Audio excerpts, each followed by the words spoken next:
दोस्तों स्वागत है आपका मेरे चैनल कॉमर्स मेंटी पे वापस से।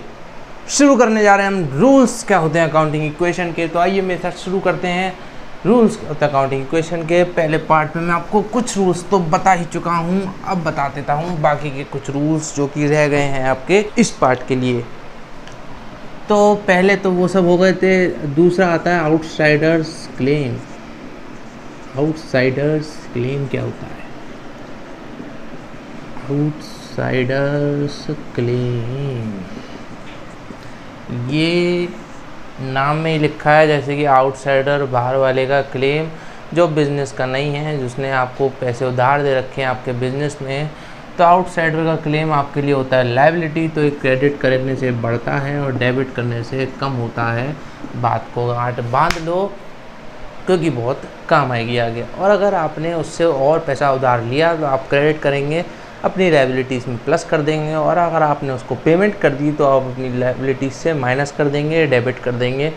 इज़ दैट सिंपल, क्लियर है, बहुत इजी है। रूल्स हम क्यों पढ़ रहे हैं मैं आपको अभी फिर से बता दे रहा हूँ कि कोई भी ट्रांजेक्शन होगा तो उसका हमें फ़र्क जानना होगा कि असेट, कैपिटल और लायबिलिटीज़ में उसका क्या क्या कैसे कैसे प्लस माइनस होगा, वो फ़र्क जानना है। तो इसलिए हम रूल्स पढ़ रहे हैं।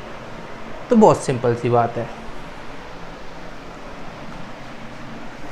आउटसाइडर क्लेम तो हो गया, यहाँ लिख देता हूँ क्रेडिट से बढ़ता है, डेबिट से कम होता है।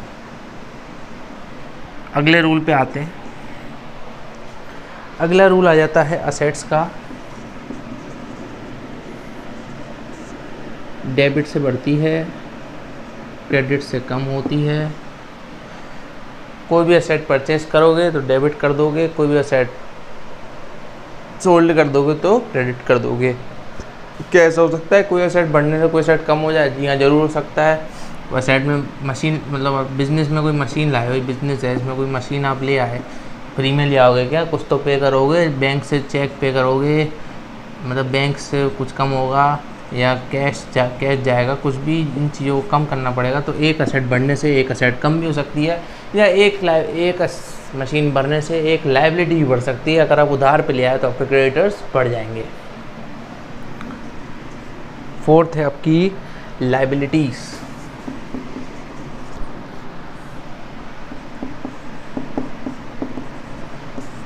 ये क्रेडिट से बढ़ती है, डेबिट से कम होती है। क्या ऐसा हो सकता है कि एक लायबिलिटी के बढ़ने से दूसरी लायबिलिटी कम हो जाए? जी हाँ, ज़रूर हो सकता है। एक आपको उदाहरण दे देता हूँ बिल्स पेबल का। कैसा उदाहरण है ये मान लो ये है बिजनेस, ये है क्रेडिटर। क्रेडिटर वो आदमी है जिसने आपको उधार पे गुड्स दिए हैं या कैश दिया है। मान लो आपको इसने 30,000 रुपये के गुड्स दे दिए हैं, 30,000 रुपये के गुड्स दे दिए हैं। तो आपका इस पे उधार हुआ, ठीक है, तो आपको उसको पे करना है। लेकिन आप अभी इसको क्या कर रहे हो? बिल पेबल दे रहे हो। बिल पेबल देने से क्या हो रहा है कि आप अपने पैसे को ड्यू कर रहे हो, कि आप उसको कह रहे हो ये बिल ले जा, मुझे बाद में तू मेरे को मेरी पेमेंट कर दियो, मैं तुझे तेरी पेमेंट कर दूंगा, तू जब मेरे को 3 या 2 1 महीने बाद मेरे को ये तू दिखाएगा। इस पर ड्यूरेशन भी होती है, 1 मंथ, 2 मंथ, 3 मंथ, कितने मंथ्स की ये हो सकती है। आशा करता हूँ समझ आ गया होगा इतना तो आ जाओ दोस्तों, फिर से आगे बढ़ते हैं। मिसलेनियस रूल्स पढ़ेंगे आज हम थोड़े बहुत, कुछ असेट्स और लायबिलिटीज़ के।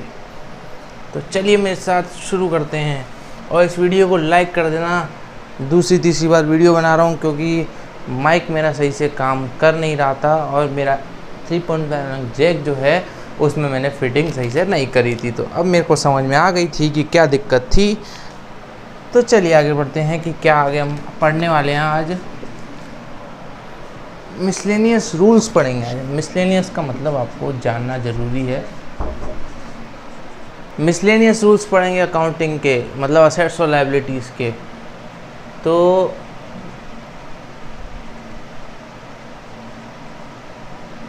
असेट्स और लायबिलिटीज़ के लिए मिसलेनियस का मतलब बता दूं आपको। मिसलेनियस का मतलब होता है भिन्न भिन्न प्रकार के रूल्स भिन्न भिन्न प्रकार के रूल्स हैं यहाँ पे कि कैसे कैसे तरीके के रूल्स हो सकते हैं। क्या एक असेट के बढ़ने से दूसरी असेट कम हो सकती है? ये भी हो सकता है। क्या एक असेट के बढ़ने से दूसरी लायबिलिटी कम हो सकती है? क्या ये भी हो सकता है?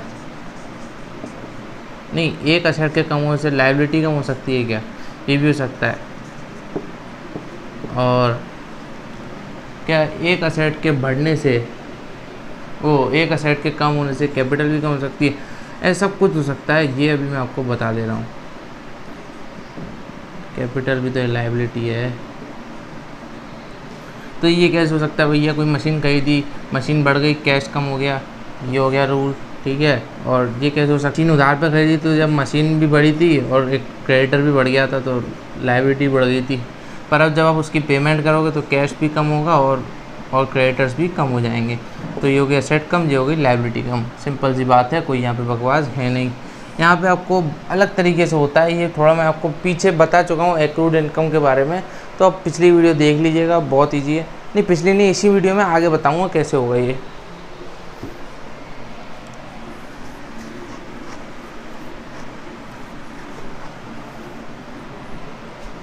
तो आते हैं आगे कि पांचवा क्या है। पांचवा है वो छठवा है इफेक्ट्स ऑफ आउटस्टैंडिंग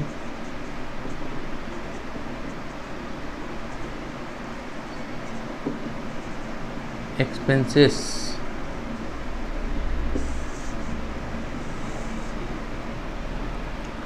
कि आउटस्टैंडिंग एक्सपेंस के क्या फ़र्क होंगे। आउटस्टैंडिंग का मतलब क्या होता है?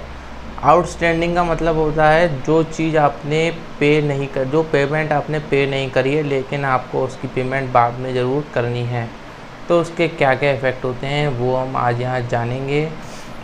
तो आउटस्टैंडिंग का मतलब आपको बता दिए, जो उसकी आपने पेमेंट नहीं करी। मान लो आपका इलेक्ट्रिसिटी का बिल है, वो आपको पेमेंट करनी है उसकी, तो आप उसका क्या करेंगे?